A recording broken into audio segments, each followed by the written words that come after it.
And as with everything else these days, mobile, tablets, smartphones, all that stuff, your platform is only as good as its app store, or so some people would say. Not a ton of apps available on Google TV right now, but more than when I first installed the update a week or so ago. So if we go featured for TV, you got some free stuff, some paid stuff. Classy Fireplace I actually already installed. This just turns your set. It's just loops of fireplace animation. It's pretty funny. Motor Trend I installed. This is kind of an interesting one. It was one of the ones I installed because it was something that was content I was interested in. I've been kind of obsessed with cars, not actually driving or buying or fixing them or anything like that, but just reading about them. Go figure. So the Motor Trend app, while we wait for it to load, is one of these apps I tried because I was interested in the content, and in trying it out, I thought this was kind of a good idea, or a good example rather, of some of the pros and cons of a platform like this as it currently exists. The UI is really nice. It's very clean. The graphics are nice. The navigation over there on the left side, I'll mouse over here, very simple. Home, search, my playlist, I can set up a playlist, see featured videos, new videos, popular now, photos, all that stuff, right? And so the first video auto load starts playing because it's TV. That's what it should do. These are the glory days. We'll turn down the volume here. It's a free app. You don't have to subscribe to Motor Trend to look at it. We'll go full screen. The video quality is not great. It's watchable, but the cars, in that sequence, the cars are kind of pixelated. So, I don't know, if you're gawking over cars, you kind of want the pictures to be really nice. If I hit pause, there you go. Okay, so pause lets me out, and I can add to playlist, share, video info, that kind of stuff. Browse more.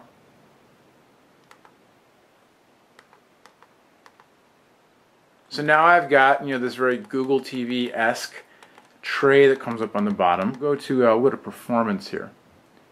And so now I've got pop-over text. So, but only for the current video. So do I have to click? Okay, if I click, now I get the information. So just little things like that you just kind of have to get used to the UI, and there's no real documentation, and the apps are, they're all a little bit different from each other. They're more contiguous. The design, the look, the feel of the different apps is a little more consistent. Consistent is the word I want, not contiguous. They're a little more consistent than in the first version of Google TV, but still, a little head scratching, SMH, right? A little head scratching that, it's not super consistent, and that's kind of the case with a lot of the smartphone apps out there, particularly Android, because there's so many, different slight variations on the different versions of Android. But we'll go back. One of the apps that I was told to check out was Clicker. The apps that I have installed. I've only installed a few. Most of these were pre-installed. Clicker is kind of a cool app because it shows you. It's kind of like the Google TV app. It shows you, all the different stuff going on that you can watch off the web. It has, I think it has more sources. And you can also, there's a subdivision there for just web video. So we can just go through, all the different web video. Let's, actually, let's see if we can find Techno Buffalo on revision 3. I would like to watch. So we'll go up to the top here. And let's just look for revision 3.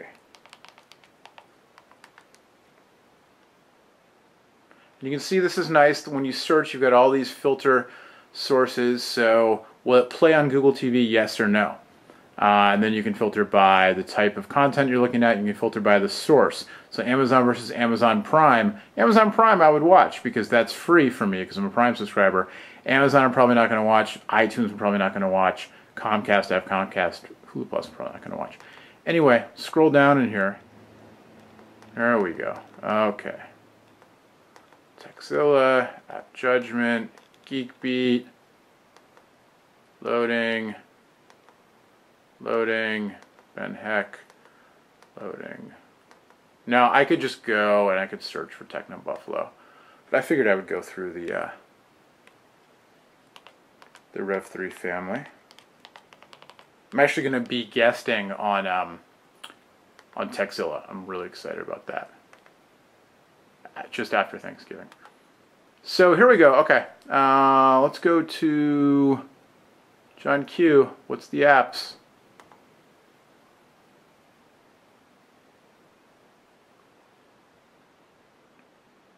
And basically it launches Chrome. So it's kind of a nice front end, a nice nice search front end and algorithm to pull only compatible video from the web. But then there is no direct play to the video. It launches the website. So that's just slight clunkiness you kind of have to deal with in most cases. And again, that will hopefully that it will or won't change depending on how many developers, how many partners embrace Google TV and build apps.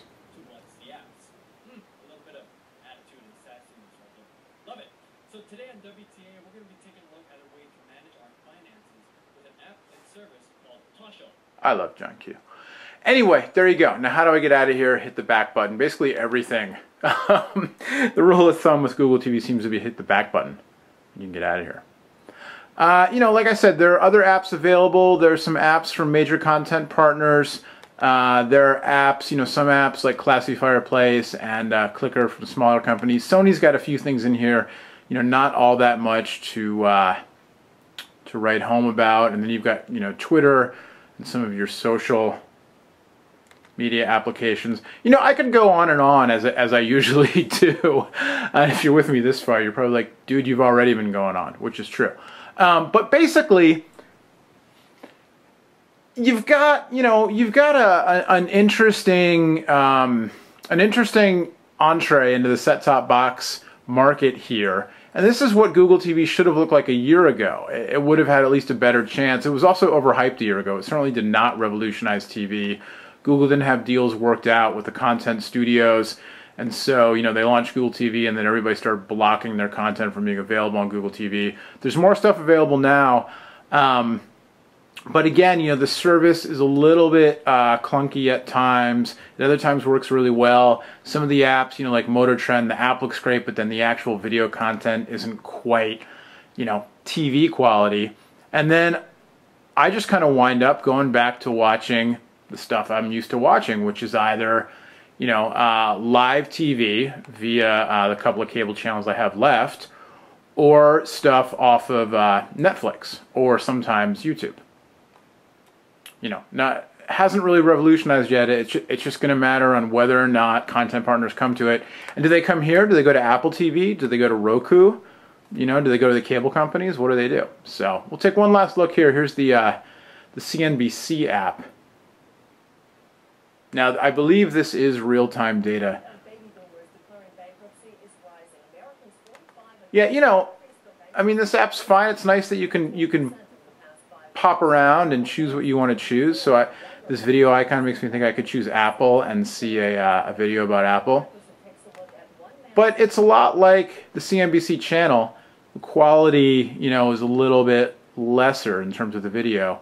And it's not working. Let's wait. There we go. So there you go. That's at least nice that I can kind of go through there and choose.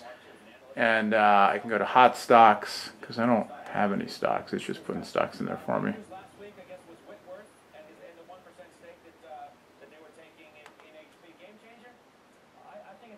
And videos. There you go.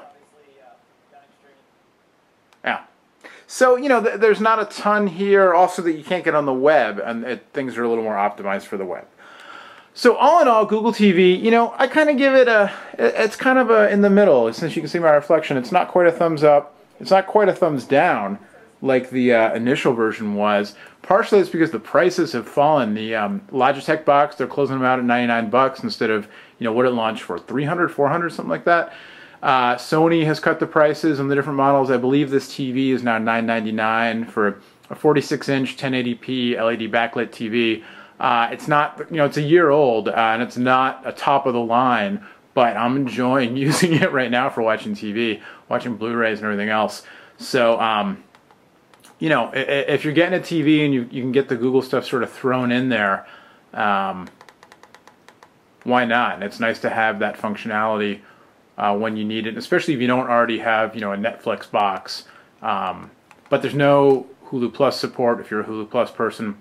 And set-top boxes are cheap now. You can get the Sony set-top box that does Amazon, Netflix, Hulu Plus.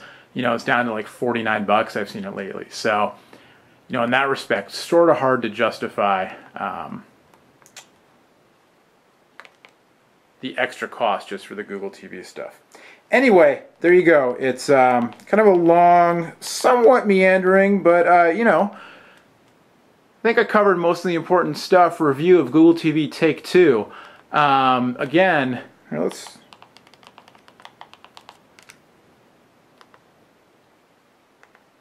show you the written review on here. So if you want to read more, perhaps more coherent thoughts, you can go to Google TV.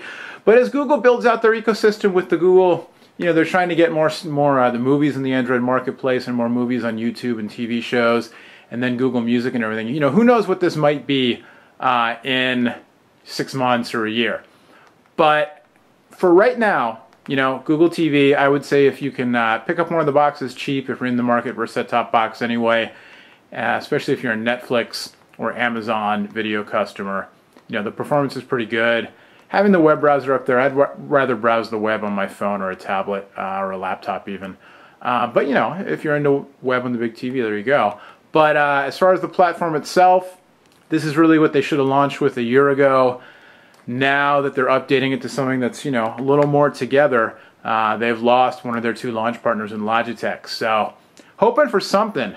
Some kind of announcement at CES 2012, which is just around the corner already, a month and a half from now, in Las Vegas. Some kind of announcement from Google and their partners about the future of Google TV. Because they're not going to let it die since they just push the update out, but it remains to be seen. In the meantime, though, I would say if you're not already interested in it, it's worth comparison shopping, but it's not going to change the world overnight, that's for sure. There you go. That's what I think. But I'm happy Sony sent me the TV. It's a nice TV. Like watching Netflix on it. Until next time, my name's Noah. You can find out much, much more on Google TV, all the other TV apps, everything going on. And like I said, CES, 7 weeks away, 7 or 8 weeks away, something like that. It's pretty soon. We'll be there. TechnoBuffalo.com. Until next time, my name's Noah. We'll see you later. Bye-bye.